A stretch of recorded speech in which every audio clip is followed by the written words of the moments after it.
तो बच्चों स्वागत है आपका अगले क्वेश्चन में, रेंज के बहुत अच्छे क्वेश्चन में, जिसमें बच्चों को ज़्यादातर बच्चों को प्रॉब्लम आती ही है।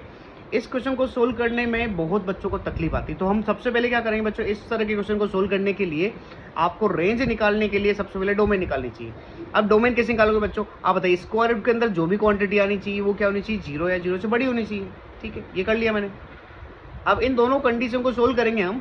इस वाले केस को मेरे को माइनस से मल्टीप्लाई करना पड़ेगा, तो साइन ऑफ इनइक्वालिटीज बदल जाएगी, इस तरीके से कुछ हो जाएगा। तो यहाँ से पता लग जाएगा एक्स की वैल्यू 3 या 3 से कम होनी चाहिए। ये कह रहा है एक्स की वैल्यू -2 या उससे बड़ी होनी चाहिए। अब इसको नंबर लाइन पे बनाकर मैं कॉमन पार्ट निकाल लेता हूँ। देखो पहला आंसर क्या कह रहा था, 2 से -2 या 2 से बड़ा हो।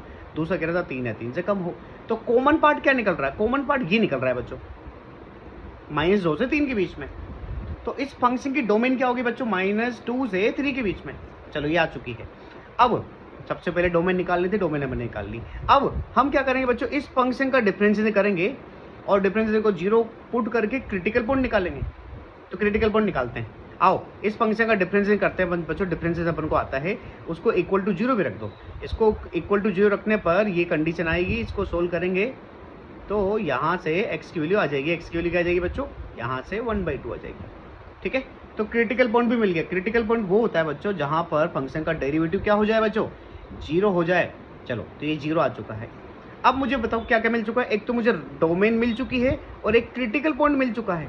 बस अब रेंज निकालने के लिए कुछ नहीं करना बच्चों, आपको फंक्शन की वैल्यू निकालनी इस एंड पॉइंट पर। एक बार तो फंक्शन की वैल्यू -2 पे निकालनी है, एक बार 3 पे निकालनी है, जो भी आपके डोमेन के एक्सट्रीम पॉइंट है वहां पर फंक्शन की वैल्यू निकालनी है, और एक क्रिटिकल पॉइंट पर निकालनी है।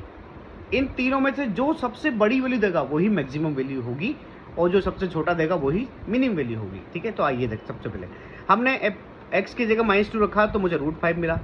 एक्स की जगह 3 रखा यहाँ पर तो √5 मिला, और 1/2 रख दोगे तो मिल जाएगा √10। तो आप मुझे बताइए बच्चों, ये इसकी मिनिमम वैल्यू क्या होगी फंक्शन की, फंक्शन की मिनिमम वैल्यू होगी बच्चों √5, और मैक्सिमम वैल्यू क्या होगी बच्चों √10। तो हमारी रेंज कहाँ से कहाँ जाएगी बच्चों, √5 से √10 के बीच में हो जाएगी। हमारे फंक्शन की रेंज क्या हो जाएगी बच्चों, √5 से √10। तो इस तरीके से इजी तरीके से कर लिया ना अपने बच्चों। तो जब भी आपको ऐसे कॉम्प्लेक्स प्रॉब्लम के इजी सॉल्यूशन देखने हैं, अंडरस्टैंडेबल, तो आप हमारे वीडियो से जुड़ सकते हैं।